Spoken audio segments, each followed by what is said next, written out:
En esa misma línea de buenas noticias, ya me refiero al Banco Central de Reserva y la independencia, em, en un contexto internacional geopolítico, ¿cómo ve usted al Perú con estas obras de infraestructura nacional, ¿no? Estamos hablando del puerto de Chancay, el puerto de Corio, la interoceánica Perú-Brasil.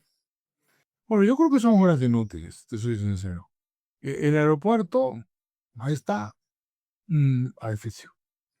Una obra que costó carísimo, absolutamente irracional, absolutamente desconectada.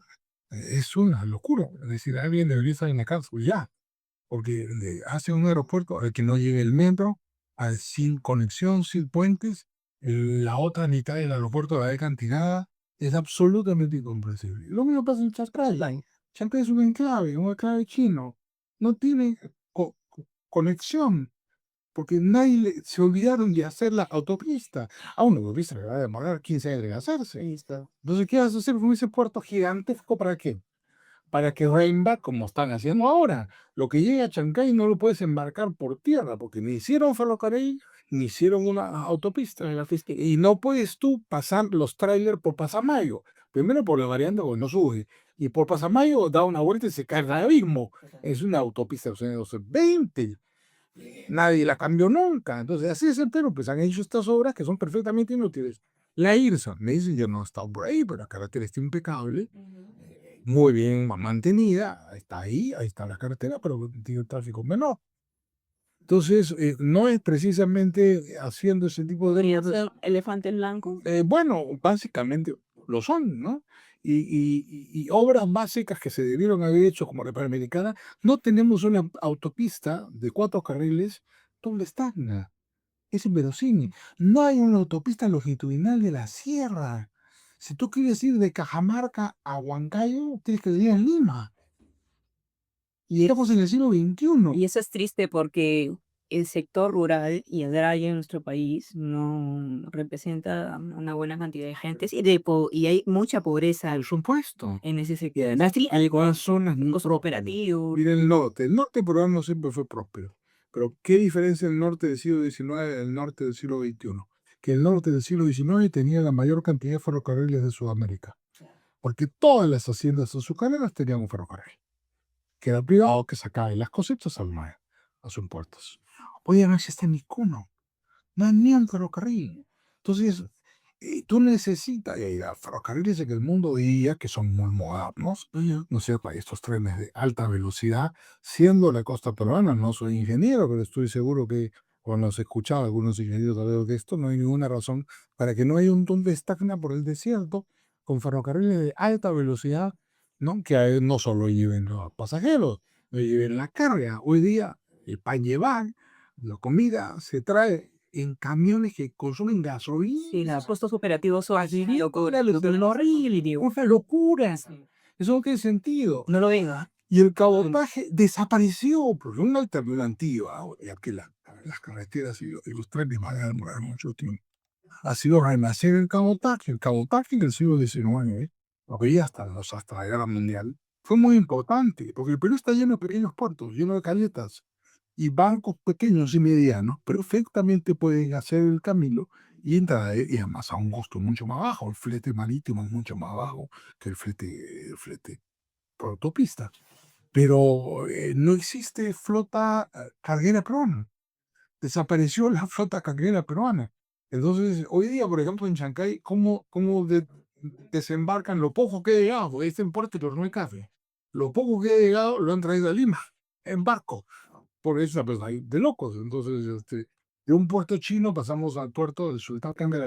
Y saneamiento de las créditos rústicos también. El saneamiento de los pueblos rústicos es un proceso administrativo, jurídico, puede ser, digamos, ¿Quién va a dotar de capital a los agricultores? lo que digamos, siempre va a haber litigio. El litigio vuelve complejo todo proceso de saneamiento. Pero ponerle agua y desagüe a todo el Perú, No puedo poner. y a continuación, oye, no hay hospitales en el Perú. Es una locura. Es decir, en toda capital de provincia debería haber un hospital de clase A, tipo 1, creo que le dicen los médicos, que tengan la capacidad de hacer todas las intervenciones. En una provincia tienes que viajar hasta Lima. La gente se muere en el camino. Eso es una... Estamos en el siglo XXI. Es por eso que estoy convencida que en el Congreso no se debe tomar en cuenta tan solo la agenda mediática que te ponen los medios, sino verificar el cumplimiento de metas de las instituciones. Nosotros teníamos facultades para eso. Debería ser así. Lo que pasa es que los periodistas, digamos, el Congreso, por su origen, insisto, le tiene terror a la prensa. Entonces, lo único que el Congreso toma en cuenta es lo que la prensa dice.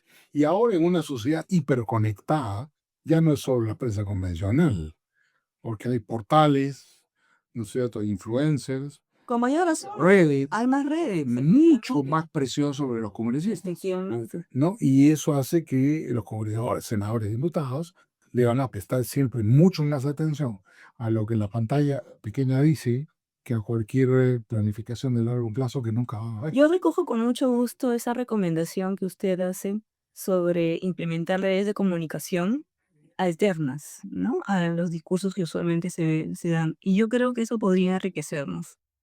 Anunciar, oye, ¿cómo vamos en determinadas instituciones? ¿Cómo vamos en determinados programas? Vamos a ver el cumplimiento de metas para que se visibilice un poco eso. Yo creo que no hay un poco de ello porque formación técnica, desidia política, Mira, pero el foco podríamos sí, poner. una vez escuché a un señor que era de IATA, de esta organización de las aerolíneas, que dijo que más influencia tenía TripAdvisor en la industria aeronáutica que todos los reguladores que las aerolíneas le prestaban mucho más atención a lo que decía TripAdvisor que a lo que decía cualquier gobierno. Métricas. ¿Por qué? Porque son sus consumidores y la crítica es directa. Y ellos miran de frente que lo que están pensando. Efectivamente, Entonces, efectivamente, recoger eso y eso te lleva casi a una ya. democracia directa, pero te hace esclavo de la opinión pública, porque el gran problema es que es opinión. Lo que sale en las redes no necesariamente es la verdad. Y cernir la opinión de la realidad es difícil. Más bien es tu carácter técnico, tu formación. Muchas veces la gente repite en lugares comunes y examina las cosas y no es verdad. Está repitiendo prejuicios, errores, puntos de vista que no son correctos. Y entonces ahí se complica la cosa, porque tú para gobernar tienes también que aferrarte a la realidad. Eso no habitas en el país de la fantasía, ¿no? Y eso hace mucho más difícil también el gobierno. Para cerrar, ¿qué recuerdos tiene de su amigo Mario Vargas Llosa? Bueno, Vargallosa fue un hombre que nunca tuvo miedo. Ser amigo de él fue un privilegio. Yo lo conocía al principio de los años 80, digamos, hoy, qué sé yo, año 81, probablemente en algún momento del año 81 debo haber conocido a Mario. Posiblemente en la casa de Hernando de Soto, yo trabajaba con Hernando en esa época, ¿no? Y siempre fue una persona que me llamó la atención por la decisión de sus convicciones y porque, como te decía, no tenía miedo. Él te decía a ti su punto de vista directamente sin ningún problema. Y en las situaciones más violentas, más complejas, más difíciles, nunca se corría, ¿no? En eso era bien arequipeño, ¿no? Es decir, era un arequipeño de los antiguos, clásico, y decía, no, no le importaba un pepino lo que dijeran los demás, aunque se equivocaba. Él decía su opinión y se acabó, ¿no? En eso era un personaje. Todo el día de Vargallosa fue político, ¿no? No está acostumbrado al premio Nobel, el gran literato que lo fue, maestro en la técnica. Me recuerda una cosa, cuando la Academia Nobel le da el premio, la fase del secretario Nobel, que además se ha visto en televisión, ¿no? Él dice que la Academia le da el premio porque su obra refleja una cartografía del poder. Miren la palabra, cartografía del poder. Y la lucha del individuo contra él, sus éxitos y fracasos. No sé si la cita es exacta, pero es más o menos así lo que recuerdo que dijeron. Eso es para ellos, ¿no? Su vida, no solamente su obra, su vida fue eso, una lucha contra el poder. Fue una paradoja que un hombre así quisiera ser presidente. Pero como él dijo alguna vez, él quería ser presidente para maniatar el poder, para limitar el poder, también el poder no fuera lo extraño. ¿Qué le ha sonado como político? No, yo creo que era un hombre de convicciones. Entonces, como era un hombre de convicciones, él siempre puso, digamos, los principios por delante de los intereses. Y eso era muy poco político, ¿no? Él no actuaba por política, actuaba por convicción, no actuaba por cálculo, ¿no? Si no, no hubiera sido presidente. Pero él prefirió decir lo que pensaba antes que mentir. Él no quiso mentirle a los peruanos no votaron por él. Perder las elecciones, pero qué linda manera de perder las elecciones. Sobre todo después de la cantidad de amargos que hemos visto que quedan en la cárcel. ¿No es cierto? Para ellos, que aparte es un hombre honestísimo, ¿no es cierto? Nunca hubiera tocado aceptado de ninguna manera de nadie. Para ellos era un tipo que no, él era así. No le iba a mentir a nadie. La cosa se va a hacer así, va a ser dura. Bueno, ya está, listo. La gente dijo, no, muy bien, pero Fujimori que vino, ¿qué hizo? Lo que Vargallosa dijo, no hizo otra cosa. No podía hacer otra cosa, quedó encerrado por el discurso de Vargallosa. Vargallosa era un hombre, creo yo, muy influido por Virgilio. Alguna vez conversamos largo sobre una idea que él tenía, que el mal era absoluto, que el bien era absoluto. Que no, uno no podía transar con el mal, ¿no? Y que de lo malo nunca salía nada bueno. Y que de lo bueno siempre salían cosas buenas, no cosas malas. ¿No? Esta tesis muy estoica, muy propia de la filosofía estoica, muy propia de Virgilio y del mal absoluto. Yo creo que Mario quiso luchar siempre contra el mal absoluto. Sus novelas, además, se caracterizan por eso. No toda novela es ficción, por supuesto. Y el asa de esa, digamos, todo esto, como todo, no todo Por el ese tonto también. es una fantasía. No, pero si tú te das cuenta, siempre es la lucha del bien y el contra el mal. ¿No?